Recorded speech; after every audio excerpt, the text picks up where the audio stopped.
Quality Assured Films does not condone the misuse of internet reviews. We realize no one is perfect. The opinions of Jon and Mike should be taken lightly prior to the viewing of any movie. Enjoy the show.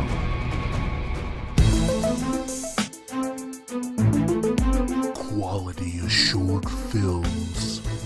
Welcome to Quality Assured Films. I'm Jon. I can't grow a beard, and today we are watching the latest entry in the Zack Snyder DC Murderverse.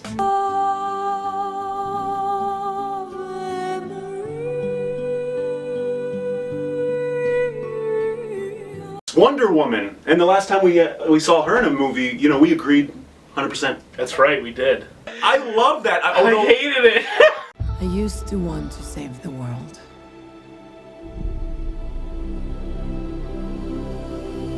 This beautiful place. But the closer you get, the more you see the great darkness within. Let me just start off by saying, if you told me 10 years ago that we're going to have a Batman versus Superman movie, we're going to have a Suicide Squad movie, and we're going to have a Wonder Woman movie, that Wonder Woman was going to be the fucking greatest of all of them? True. Very true. I would have been like, what? No. But, whew. Yeah, I can't believe that DC made a movie. I was like, Batman who? Superman who? Fuck those guys. I want to see what happens to Wonder Woman from here on out. I don't care about them anymore. Like, she was a hero that cared about saving people from dying and not just indiscriminately murdering everyone. And she was hopeful and had a really positive message. Amazing. It is our sacred duty to defend the world, and it's what I'm going to do. And we should point out, this was directed by Patty Jenkins, who, some of her other work, Monster? She actually directed an episode of Arrested Development. No, she didn't. She did. See? It's beautiful. Who would wield it? Only the fiercest among us even could.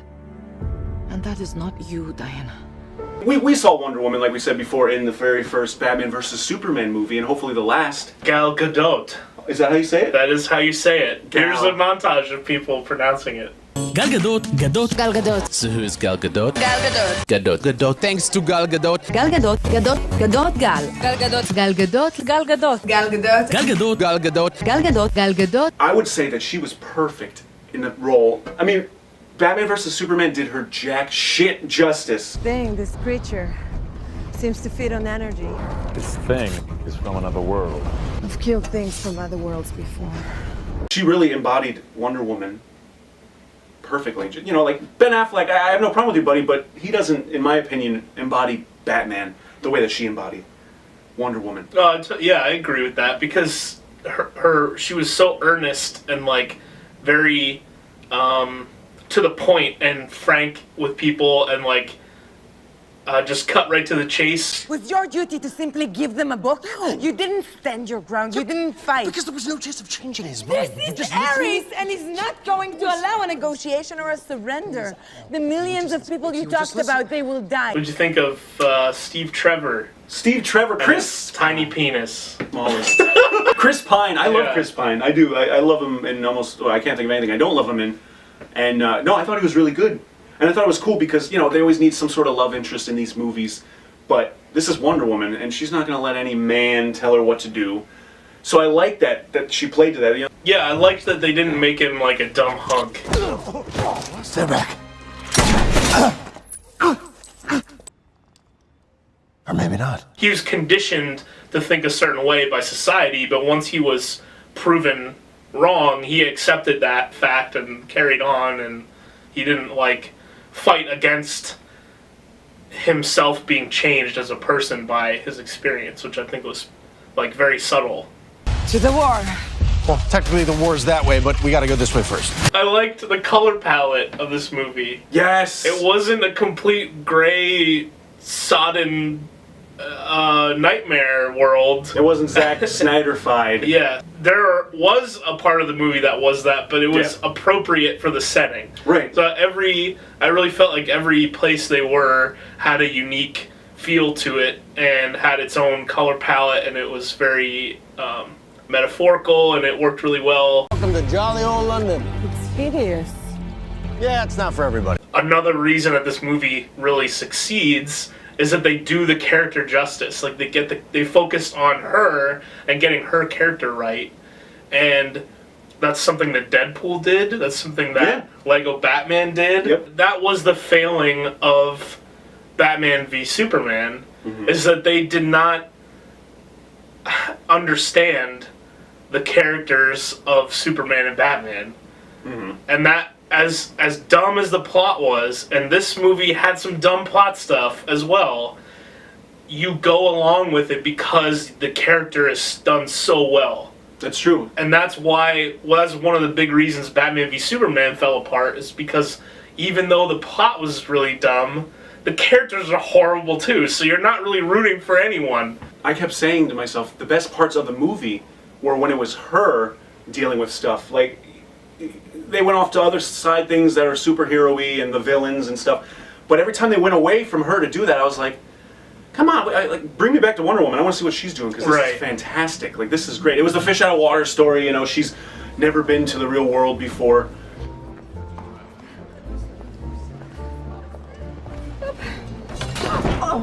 Yep, that's not gonna work. Let's get into spoilers. Okay. There's so much to say about this movie. Spoiler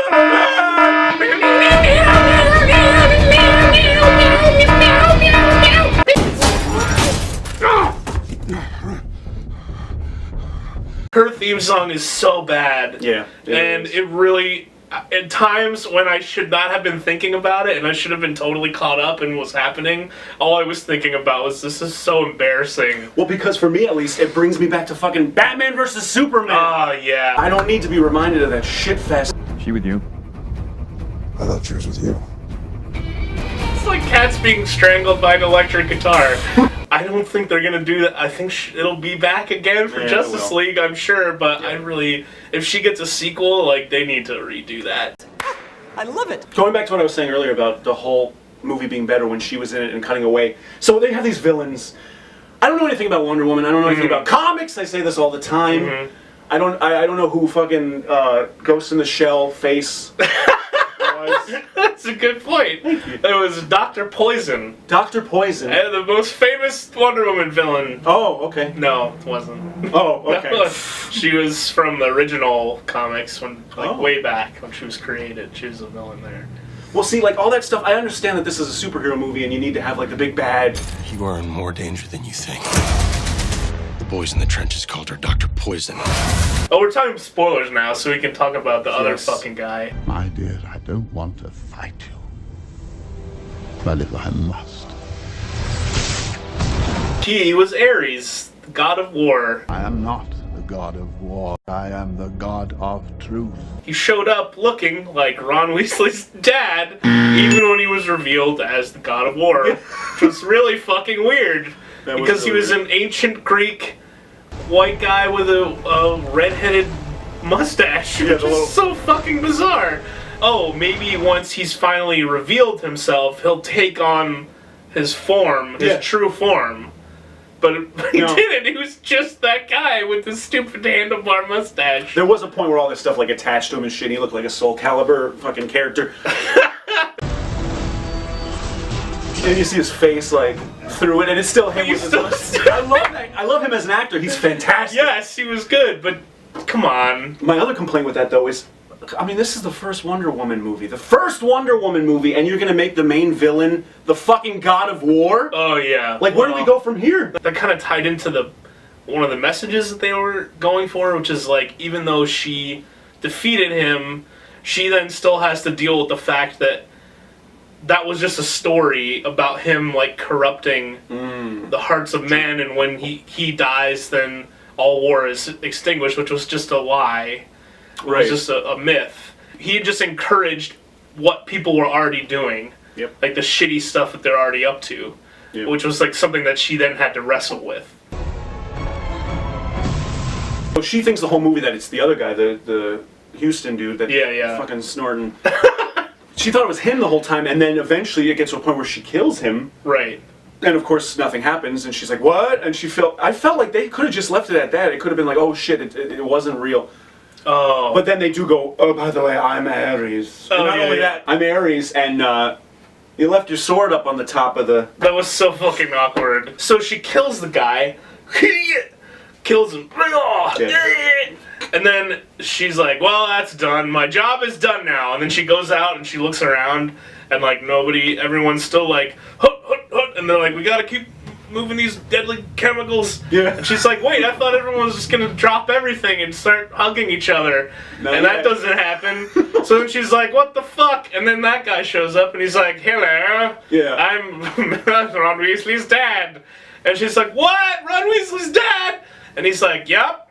Let's fight now. And she's like, reaches for a sword, and it's not there. Nope. And you're like, oh shit, this guy is like a big deal. He's gonna prevent her from getting the God Killer sword. Right. So then that's gonna be the tension. Is she has to fight? She's never been without it. They make a big point of, which was another misdirection of her holding on to it. Put the sword down, first of all. Promise me you will protect it with your life. Yes. So now it's like, oh fuck, she's gonna have to fight without it. And then they cut away to Steve Trevor doing something. Yeah. They cut back and she like just jumps down from the roof and she has it. And he's still standing exactly where he was. He's just like, are we ready? He just fucking waited there for her to clamber up and get it.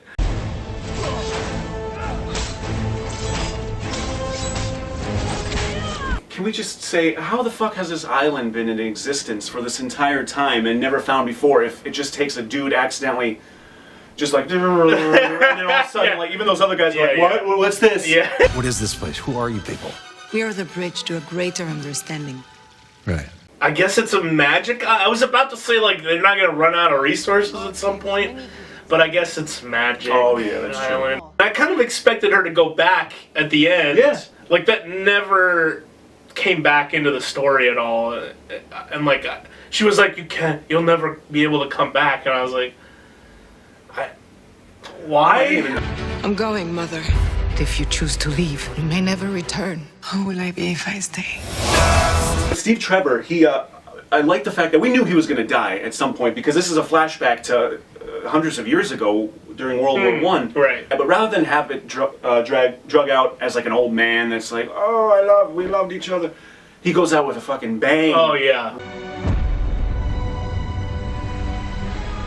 And they pulled the Casablanca, sort of. Oh, what, she couldn't hear what he was saying? Yeah. I thought it would have been more powerful if we never knew what he said. Although somebody, I think it was how it should have ended, was like, when she's thinking about it, that's her making up in her own mind what she thinks he said. Oh. So we still don't really know what he said. That's just her interpretation. Like, that's her wishful thinking. I don't know what you're saying. I love you. She's like, what? Okay. All right, bye. There's beautiful Roman story. Roman story. There's that iconic scene where she, they're at this barricade or something or whatever, and they haven't not made any progress getting closer to the enemy. Stay here. I'll go ahead. They're like, we have to keep going. Like, they weren't even going to do anything. And then the woman is like, there are people being held prisoner in this town. They're being made to be slaves. Mm-hmm. And they're like, we can't do anything right now. We got to keep going. And she's like, no, I'm going to stop this injustice that I see. Yes. Because I care about people and helping them. And that was like the best scene in the movie, that whole sequence.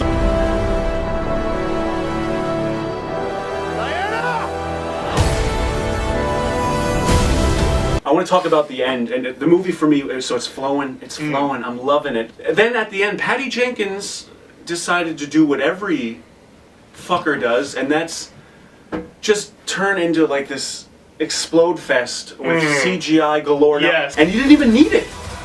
Like, it actually, it didn't ruin the movie for me, but it really made me think, oh man, like, you didn't need that Wonder Woman, you were great. Because they even had the fucking blue laser shit. Yeah.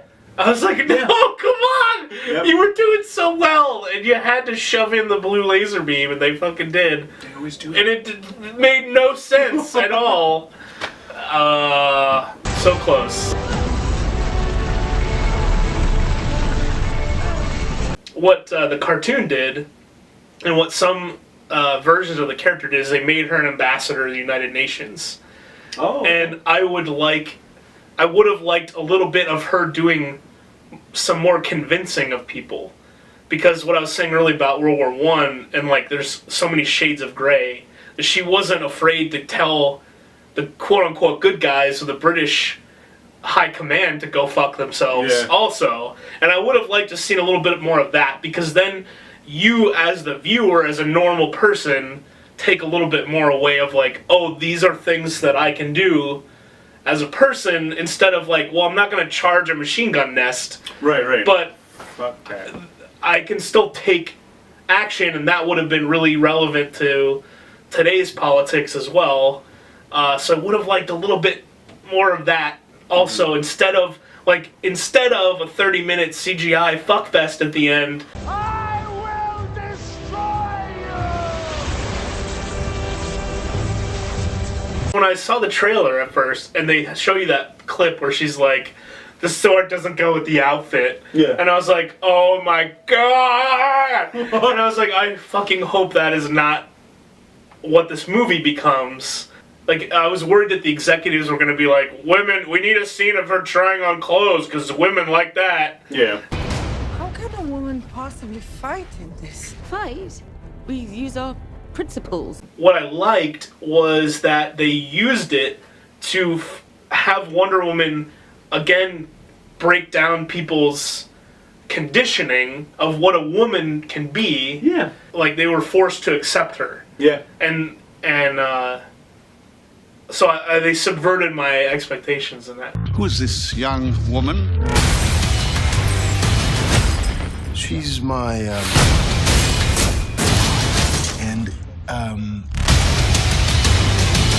Final thoughts on Wonder Woman. Wonder Woman was great. I approve it. Would you approve or deny Wonder Woman? I mean, come on. First of all, I loved it. I don't do that. You don't do this, eh? I'm glad we agreed on a DC movie again. Yeah, this is a landmark in twofold. It's a landmark fucking DC movie that didn't blow, and it's a landmark moment of us agreeing. Oh, it's so nice. What are you? I am Diana of Themyscira, daughter of Hippolyta. In the name of all that is good, your wrath upon this world is over. Quality approved.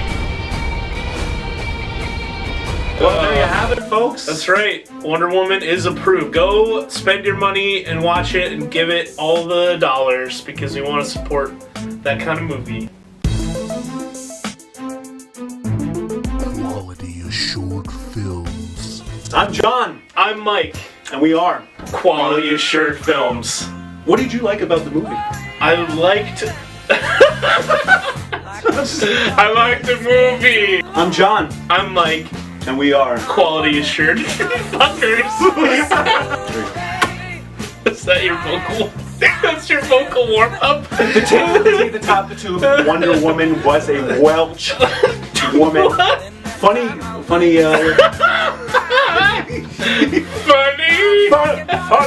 tonight on Channel 11 News. I'm Jonathan Yampton. I'm Yaakov McNabbin. And Gail goes Dudash.